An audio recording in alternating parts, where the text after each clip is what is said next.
तो जी आज के व्लॉग में आप सभी का वेलकम है जी।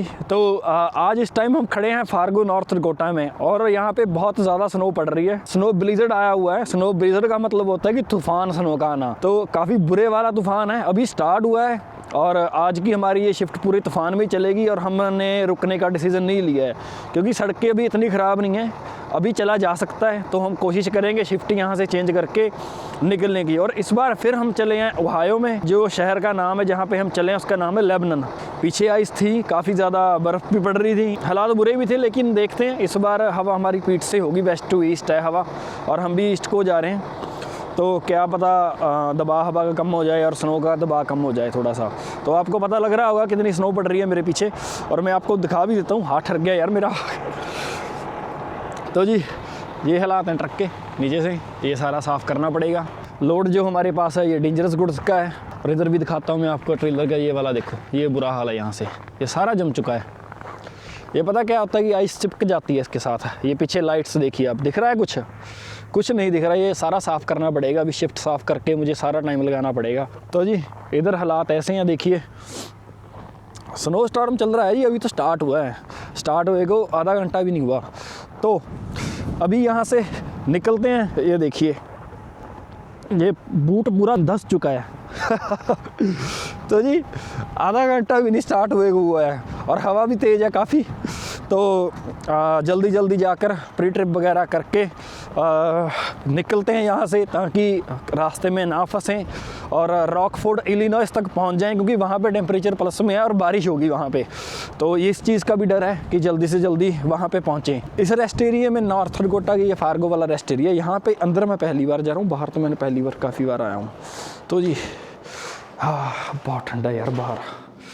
दिखाता हूँ हवा कितनी चल रही है, ये देखिए पूरी हवा चल रही है, पूरा तगड़ा तूफ़ान है।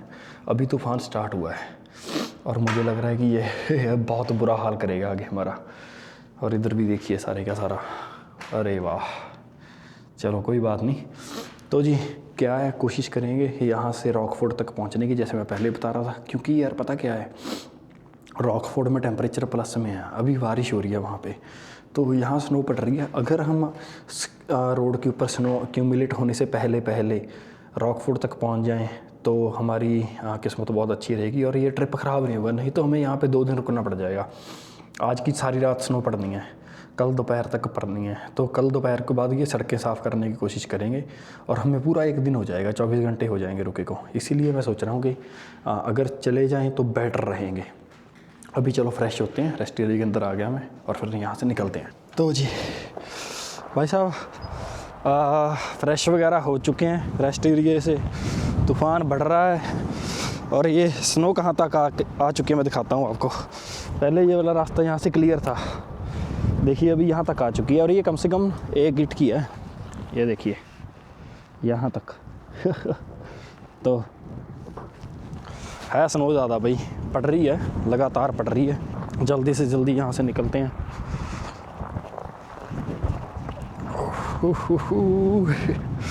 मैं सोच रहा हूँ, मेरे दिमाग में ये चल रहा है कि आगे क्या होगा, क्योंकि पता क्या है, मुझे लग रहा है कि रोड क्लोजर्स होंगे आज, रोड बंद होगा। तो बस यही है कि रास्ते के ऊपर ना फंसे, किसी पंप के ऊपर हो तो ज़्यादा अच्छा रहेगा। ग्लव्स लेके आता हूँ, ये साफ़ करनी पड़ेगी हमें।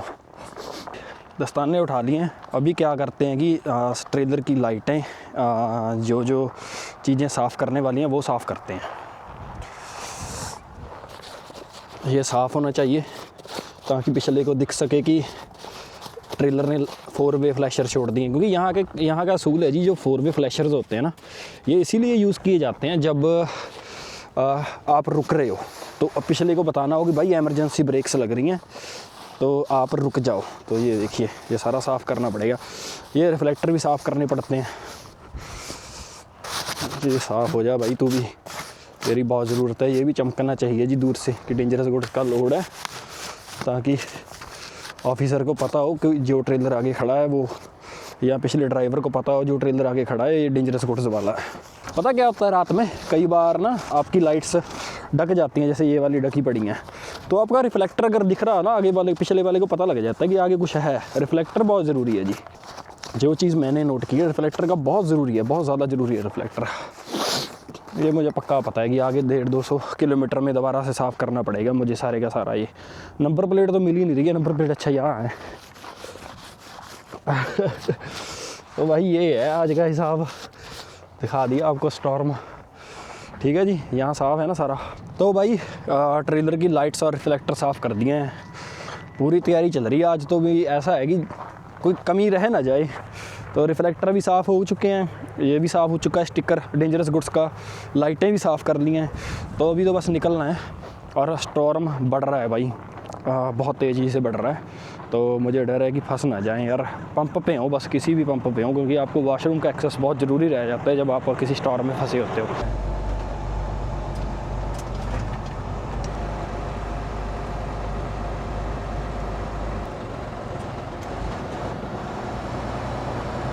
तो भाई रोड की कंडीशंस अभी ये है जो आप सामने देख रहे हो। ठीक है जी, ज़्यादा बुरी भी नहीं है अभी के लिए, लेकिन आगे आगे जैसे जैसे स्नो इसके ऊपर से क्रॉस करती रहेगी तो वैसे वैसे स्नो ज़्यादा इस रोड के ऊपर जमती रहेगी। जैसे ये यहाँ पे देखो, ये वाला पोर्शन चेक करो, इधर उधर जम चुकी है ना, तो ये वाले आगे आगे ऐसे पोर्शंस बन जाएंगे। तो भाई देखिए, दिख रहा है कुछ नहीं दिख रहा आगे। मुझे तो कुछ भी नहीं दिख रहा, शायद आपको दिख रहा हो, लेकिन ये बेवकूफ़ आदमी, इसने ट्रक जो भगाया है ना, पागल यार कहीं का, कुछ भी नहीं दिख रहा था भाई, कुछ भी। एक बार तो पूरा मतलब वही कर दिया कि अंधा ही कर दिया था भाई इसने। पता क्या है, जो रोड से इधर बनी हुई है ना, ये सारी आप देख रहे हो डेरियाँ बन चुकी हैं जो साइड के ऊपर स्नो एक्यूमुलेट होनी स्टार्ट हो चुकी है जो वाली, ये भाई ये मरवाएगी किसी को। तो अभी आपने ये सिनारियो देखा है कि आगे ज़ीरो विजिबिलिटी होगी, बिल्कुल ज़ीरो विजिबिलिटी का मतलब वो होता है कि जहाँ पे आपको दिखना ही बंद हो जाए और आपको ब्रेक्स लगानी पड़ जाए आपके ट्रक की, आपको अपना ट्रक स्लो करना पड़ जाए। और यहाँ पे एक अनस्पोकन रूल होता है जब स्नो स्टॉर्म चल रहा होता है कि आप किसी को अगर क्रॉस कर रहे हो भाई आराम से क्रॉस करोगे, एकदम भगा के क्रॉस नहीं करोगे। और इस गधे ने मुझे भगा के क्रॉस किया।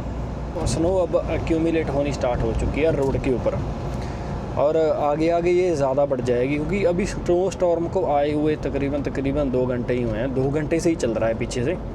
तो यहाँ पे तो मुझे लगता है लेट पहुँचा होगा थोड़ा बहुत, कम से कम मुझे लग रहा है कि तकरीबन 1 घंटा हुआ होगा यहाँ पे स्नो स्टॉर्म आए को। तो अभी यहाँ पे इतना बुरा हाल है, अगर हम 1 घंटा लेट आते तो कितना बुरा हाल होता। तो भाई अभी रास्ते में रुका था, मैंने सोचा कि ट्रेलर के पीछे से देख लेते हैं एक बार ट्रेलर साफ़ है या, क्योंकि लोगों को लाइटें और रिफ्लेक्टर अच्छे से दिखना चाहिए। तो भाई जैसे आपने देखा पहले मैंने साफ़ किया था ना सारा ये देखो दोबारा से भर चुका है, लेकिन इतना भी बुरा हाल नहीं है, लेकिन हो जाएगा साफ़, हाथ से ही हो जाएगा साफ़ ये तो भाई ऐसे हालात बने रहते हैं, आपको ये चीज़ें देखनी पड़ती हैं, ये होती है प्रोफेशनल ड्राइविंग। कई लोग क्या करते हैं, एक बार ड्राइव शुरू कर दी तो मुड़ के देखते ही नहीं है भाई, वो पीछे नहीं मुड़ के देखते फिर भी आगे क्या चल रहा है अपना, भी लाइट हमारी सही है या नहीं सही है, बस ठीक है निकल चुके हैं, हाथ जम गया। हो। चलो जी, ये ऐसे साफ़ हो जाएगा।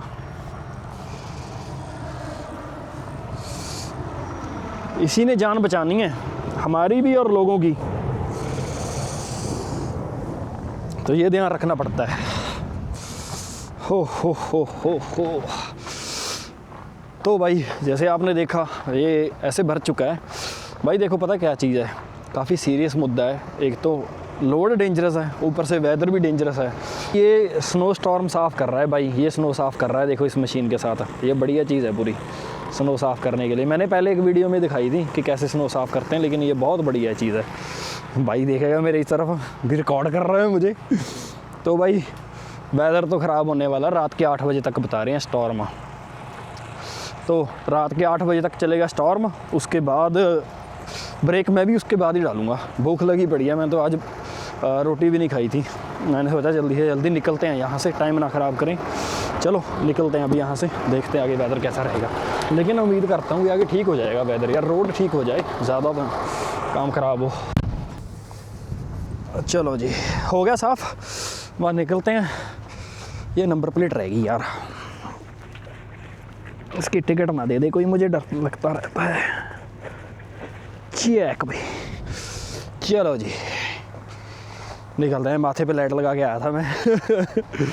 ओहो, ठंड है ही बहुत ज़्यादा यार, -20 हो गया इस टाइम। तो भाई रात के 10 बज रहे हैं और ये हालात देखो आप सड़क के। सड़क पूरी ढकी पड़ी है बर्फ़ के साथ। अभी जा रहे हैं हम सिर्फ 40-50 की स्पीड पे और बुरा हाल है भाई, सच में बुरा हाल है भाई। रात को मुझे उम्मीद नहीं थी इतना बुरा हाल हो जाएगा। रात को, आधी रात को ये दिखा रहा हूँ मैं आपको, देखो ये हाल है भाई।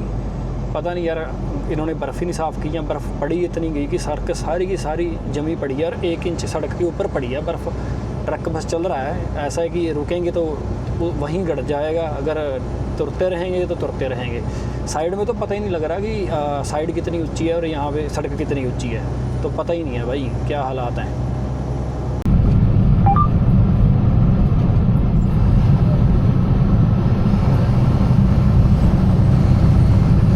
भाई हाल देख रहे हो सड़क का, ये सड़क दिख रही है कहीं भी?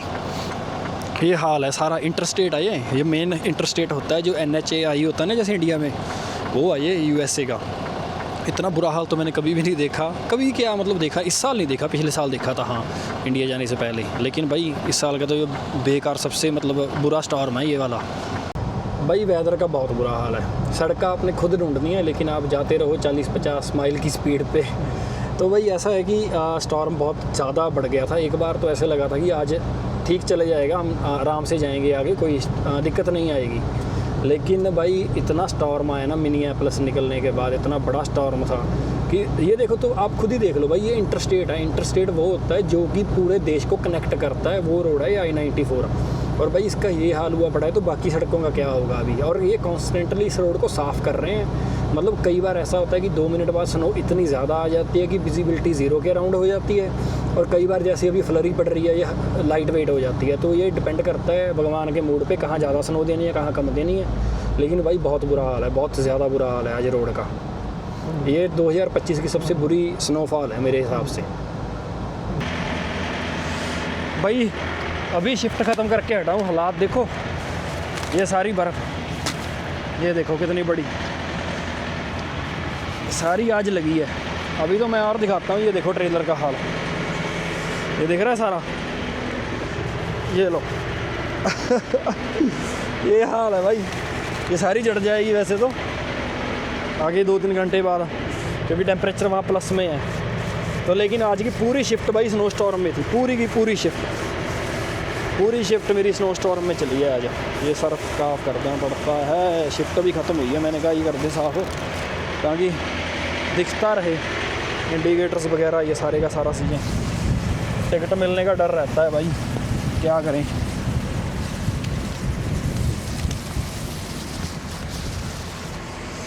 देखो पीछे का हालात ये हैं, इतने बुरे नहीं हैं लेकिन फिर भी ठीक है। उम्मीद वैसे मुझे उम्मीद ज़्यादा बुरे की थी, लेकिन ठीक है, बढ़िया है। यहाँ पे साफ़ कर देंगे अच्छे से। अब ट्रक ने चलना है जी 600 किलोमीटर, इसके बाद फिर हमारी लोकेशन आ जाएगी और फिर बढ़िया से आराम से टेम्परेचर, जब कल को वापस आएंगे तब टेम्परेचर प्लस में हो जाएगा। प्लस में नहीं, सॉरी, स्नो स्टॉर्म बंद हो जाएगा और स्नो सड़कों से साफ़ कर देंगे ये बार। ओ हो भाई, हो जा साफ़। देखो भाई ये चीज़ तो है, ये मेहनत तो करनी पड़ती है यहाँ पे इतनी, कि मैं इसीलिए कहता हूँ कि इतना इजी भी नहीं है, लेकिन है भी यार नहीं भी इजी, दोनों बातें हैं। देखो मैं दोनों तरफ सोचता हूँ, ऐसे लगे लाइट भी लगानी पड़ती है। कैमरा साफ़ कर लें जी, तो नंबर प्लेट साफ़ कर देते हैं ताकि आगे दिक्कत ना आए भाई जिस चीज़ को। और दूसरी साइड दिखाता हूँ अभी मैं।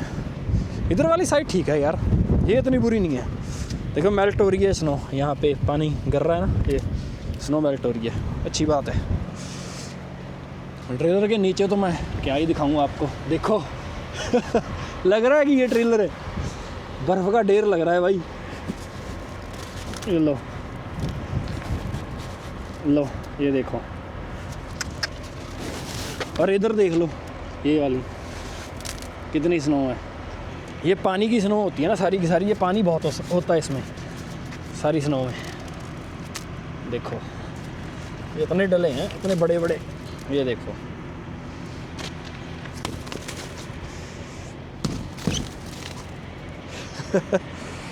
मज़ा भी बहुत आता है वैसे।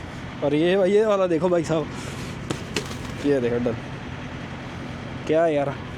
अगर इंस्पेक्शन हो जाए अभी मेरी, तो सपोज़ करो कि इंस्पेक्शन का वेट स्टेशन खुला है इंस्पेक्शन के लिए और इंस्पेक्शन चल रही है, और वहाँ पे अगर ये ट्रक चला गया भाई, उन्होंने तो इंस्पेक्शन फेल कर देनी है। वो कहेंगे भाई साहब देखो बात ऐसे है कि आपका ट्रेलर है ओवरवेट। ओवरवेट किस लिए है? क्योंकि यही चीज़ के लिए।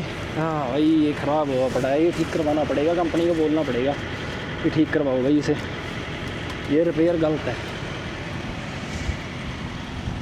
ये पता नहीं क्या सिस्टम है क्या नहीं, ये ठीक करवाना पड़ेगा। चलो कोई बात नहीं। चलो जी, ऐसा है कि मैं अभी शिफ्ट एंड करता हूँ। वैसे मेरी मूड तो मेरा ये था कि कल को व्लॉग बनाता, लेकिन चीज़ें इतनी थी दिखाने वाली, मैंने सोचा अभी बना लेते हैं। चलो जी, मिलते हैं अब आपको कल दोपहर को। तो भाई रात के स्टॉर्म से निकल करना आज दोपहर 2 बजे हैं।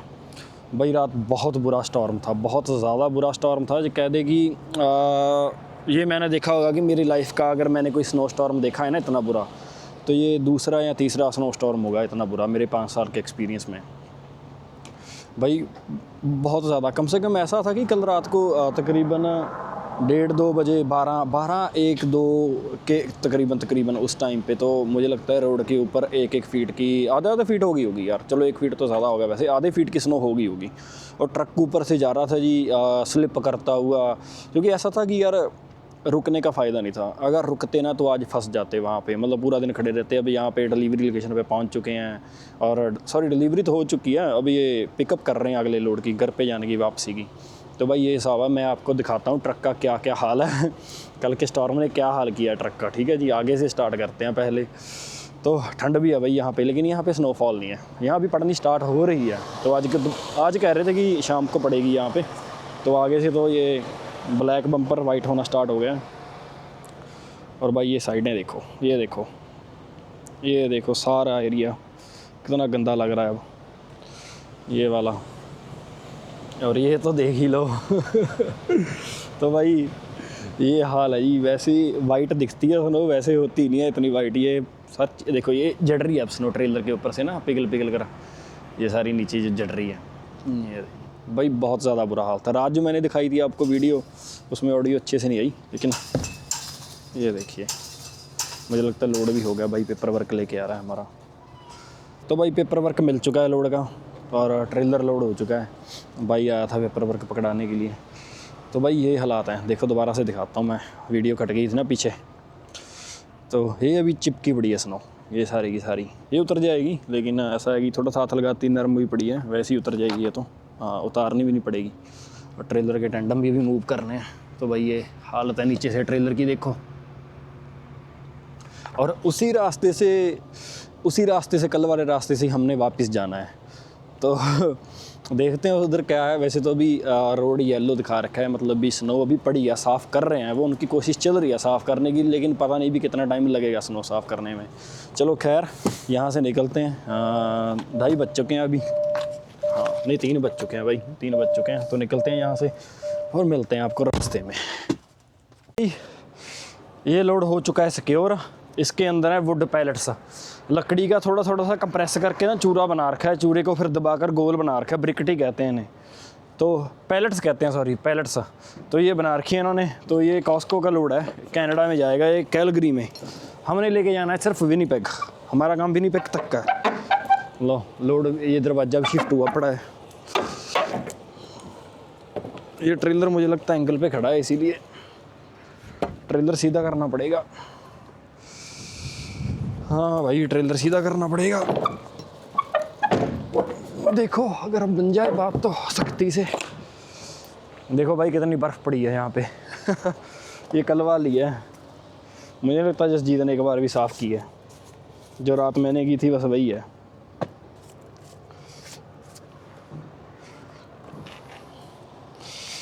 ना ना ना ना ना, स्नो बॉलिंग करनी है भाई। ये देखो ऐसे करके ना ठहर। चलो ज़्यादा गेमें ना खेलते हुए हम यहाँ से निकलते हैं, टाइम कम ख़राब करते हैं।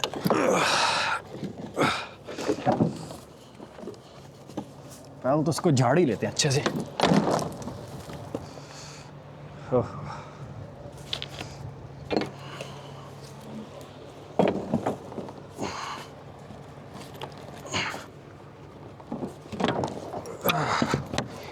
लग गया जी, लग गया, लॉक लग गया। देखना ये होता है अच्छे से वो लग जाए, ये लग जाए और लोड सिक्योर है। इन दोनों को भी लॉक कर सकते हो अगर ज़्यादा एक्स्ट्रा सिक्योरिटी चाहिए। इन दोनों को अगर एक्स्ट्रा सिक्योरिटी चाहिए ना, इन दोनों को भी लॉक कर सकते हैं, लेकिन ज़रूरत नहीं है एक्स्ट्रा सिक्योरिटी की। लो भाई, एक्सल मूव कर लेते हैं अभी के लिए। अब क्या करना है जी, हमने बाहर सेट करना है। इसके ऊपर सिर्फ 34,000 पाउंड आना चाहिए, उसके ऊपर भी 34,000 पाउंड आना चाहिए उसके ऊपर, ठीक है जी। तो हमारा काम क्या है कि हमें इन टायरों को आगे करना है। ये 41 दिख रहा है ना लिखा हुआ आपको, ये टायर इस 41 के ऊपर लेके आना है ताकि ये लीगल रहे मैनीटोबा में भी और बाकी की स्टेट्स में भी। लो भाई देखो, पता क्या है, लोड हमारा हो चुका है। ट्रेलर में अभी एयर भर रही है एयरबैग्स में, और एक्सल हमने 41 के ऊपर कर दिए हैं। थोड़ा सा आगे 41 से, लेकिन कोई बात नहीं, वेट चेक करेंगे फिर पता लग जाएगा कितना है कितना नहीं। तो अभी ट्रेलर के एयरबैग्स में हवा भरेगी, टाइम लगेगा थोड़ा सा, मुझे लग रहा है अभी एयर आ रही है। ओहो, और टैंडम्स हो गए भाई। बर्फ़ ही बहुत पड़ी है यार, कमाल हो गई। ट्रेलर के नीचे इतनी बर्फ़ फंसी पड़ी है ना, क्या कहें। हाँ जी भाई लोग, तो जी अभी हम आ चुके हैं ड्राइडन नॉर्थ डकोटा में। ये ड्राइडन शहर नहीं है, ये गांव है। बहुत छोटा सा गांव है, लेकिन यहाँ पे ना लव्स का पंप बना हुआ है, ये देखिए। और यहाँ पे दो चीज़ें खड़ी हैं जो मैं दिखाना चाहता हूँ अच्छे से करीब से। तो जी ये होती है ATV या MTV, मुझे अच्छे से नहीं पता, लेकिन भाई बहुत बढ़िया चीज़ रहती है। देखो फार्म पे किसी ने रे वगैरह डोना हो, देखो बहुत बढ़िया चीज़ बनी हुई है। 4x4 है, ठीक है, पूरा बढ़िया सिस्टम। यहाँ पे जो मर्जी आप रख कर लेके जा सकते हो, पीछे ट्रॉली ऐसे भी लगा सकते हो। भाई देखो पूरी बढ़िया चीज़ है, ज़बरदस्त है। ऑफ रोडिंग के लिए भी बहुत बढ़िया चीज़ है। Single overhead cam, ranger, Polaris का रेंजर है ये। भाई इंडिया में बहुत महंगा होगा, कम से कम ज़्यादा नहीं तो 20-25 लाख का होगा ये। अगर सस्ता हुआ तो बहुत बढ़िया है, लेकिन मैंने देखा था इंडिया में पोलारिस बहुत महंगा ब्रांड माना जाता है। और इधर खड़ी है ये क्या कहते हैं, बुलडोज़र छोटा कह लो या फिर क्रेन कह लो छोटा। ये मतलब कोई सामान इधर उधर करना हो, बर्फ़ उठाने के लिए छोटी मोटी, उसके लिए काम आती है। ये बॉब गैट कंपनी की है, बहुत अच्छी है, ये भी बहुत बढ़िया चीज़ है। और एक और चीज़ है, ये चीज़ें ना ये गर्मियों में इससे काम लेते हैं मिट्टी वगैरह को ढोने के लिए, सर्दियों में ये काम लेते हैं बर्फ़ साफ़ करने के लिए। जितनी ये बर्फ़ आपको साफ़ करी दिख रही है, ये सारी इसने की है। काफ़ी ऊंचा चला जाता है इसका पंजा, काफ़ी मुझे लगता है इसकी हाइट से भी ऊपर चला जाता है। ये यहाँ महंगी नहीं है, यहाँ पे ये कम से कम मुझे लगता है 30-40 हज़ार के अराउंड की है ये बॉबकैट वाली, और ये 15-20 हज़ार के अराउंड है। तो ये चीज़ भाई बढ़िया है इंडिया के लिए। भाई अभी नॉर्थ डकोटा से विनीपेग की तरफ निकलने लगे हैं। यहाँ से विनीपेग रह चुका है 200 किलोमीटर तकरीबन 175 किलोमीटर है वैसे, पर ठीक है 200 किलोमीटर ही मान के चलो, क्योंकि स्लोली जाएंगे। और वेदर यहाँ ख़राब होने लगा है, मैं आपको दिखाता हूँ। अभी मौसम सा ऐसा हो गया कि आगे स्नोफॉल होगी, तो पता कि मुझे लगता है हवा ज़्यादा तेज़ चलेगी।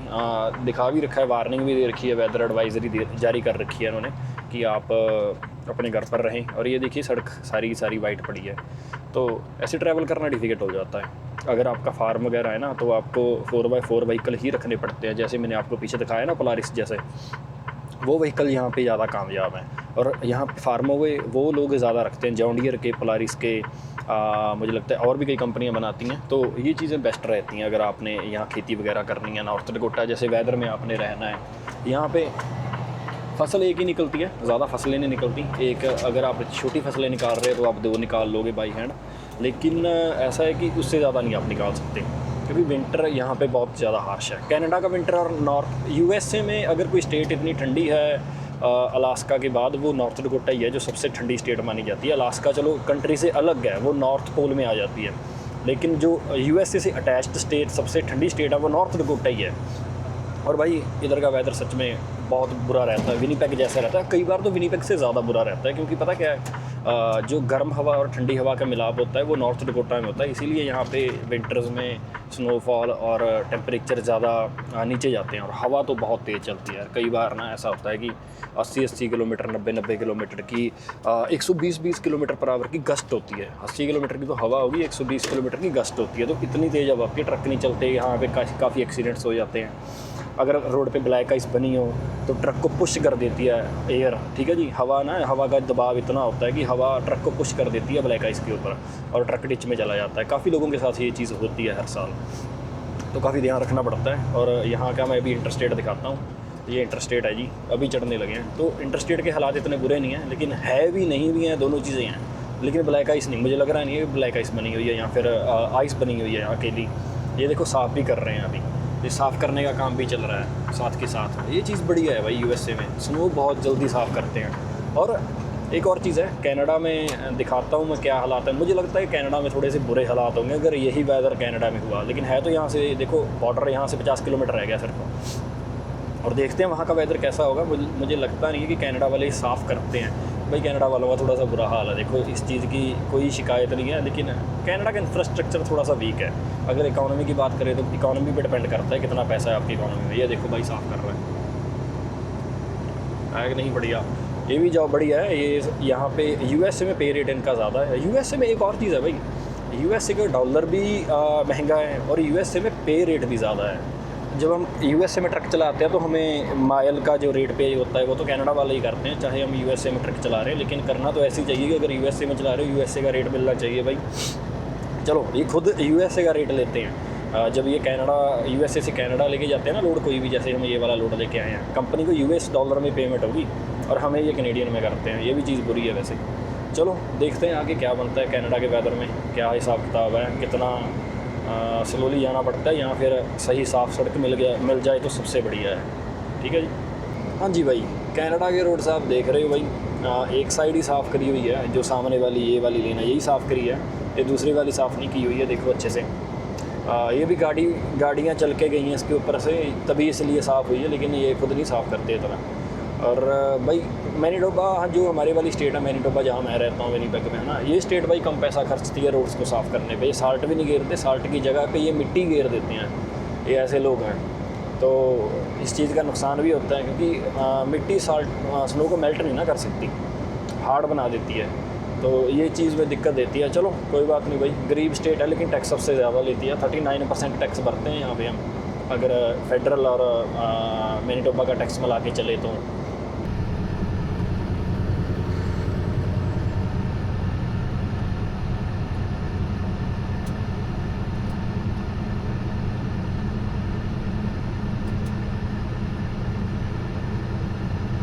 तो भाई लोग ट्रेलर ही हमने ड्रॉप कर दिया इधर, ये वाला 81578, और अब बस बॉबटेल लेके ट्रक को ट्रक वाली पार्किंग में पार्क करके फिर वहाँ से जाते हैं। देखो भाई कितना बुरा हाल हुआ पड़ा है, इस यार्ड का पता भी नहीं लग रहा कहाँ पे लैंडिंग पैड्स हैं, ऐसे ही ड्रॉप कर दिया, जहाँ कर दिया। मैंने सोचा इतना सोचने की ज़रूरत नहीं है। अब चलते हैं, ट्रक को लगाते हैं, फिर निकलते हैं घर पे। तो जी ना, एक काम करना हमारे लिए बहुत ज़रूरी होता है जब घर पे जाते हैं। ये इलेक्ट्रिसिटी का प्लग देख रहे हो, ये तार आती देख रहे हो आप सारी, हमें ये प्लग यहाँ लगाना बहुत ज़रूरी होता है, क्योंकि टेम्परेचर जब -20 से नीचे चला जाता है ना, इंजन ऑयल फ्रीज़ होने का डर रह जाता है। जो ट्रक का इंजन ऑयल होता है ना, वो फ्रीज़ हो सकता है। उसके लिए हम ये प्लग ज़रूरी है हमारे लिए लगाना, ताकि कल को आगे अगर ट्रक को स्टार्ट करें तो ट्रक स्टार्ट हो जाए पहली सेल्फ पे, ट्रक को ज़्यादा दिक्कत ना दे। तो जी ये चीज़ का ध्यान रखना पड़ता है। बाकी आज का ये व्लॉग यहीं पे एंड करते हैं, हम घर पे चलते हैं, इसके बाद ठंड बहुत है जी। तो उम्मीद करते हैं आप लोगों को ये वाला व्लॉग बहुत अच्छा लगा होगा। और भाई अगर कोई कमी है व्लॉग में तो मुझे ज़रूर बताइएगा, है ना, तो मुझे भी पता लगेगा भाई मैं इस चीज़ में सुधार कर सकता हूँ।